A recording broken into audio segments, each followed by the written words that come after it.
শিশুদের পুষ্টি নিশ্চিত, বিদ্যালয়ে উপস্থিতির হার বৃদ্ধি ও শিক্ষার্থীদের মনোযোগ ধরে রাখতে দেশে নির্বাচিত সরকারি প্রাথমিক বিদ্যালয়গুলোতে উদ্বোধন হলো স্কুল ফিডিং কার্যক্রম।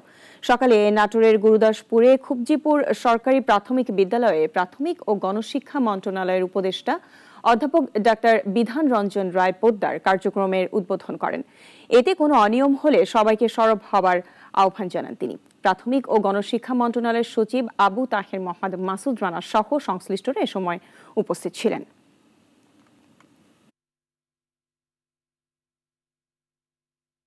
আর এই যে আমরা নতুন কার্যক্রম চালু করলাম, এই বিষয়ের ক্ষেত্রে আপনারা দেখভাল করবেন।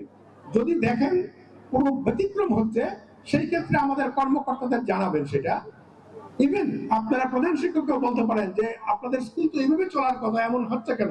পড়াশোনা তো আমাদের ভালো মাত্রায় হচ্ছে না, আমাদের বাচ্চারা তো শিখছে।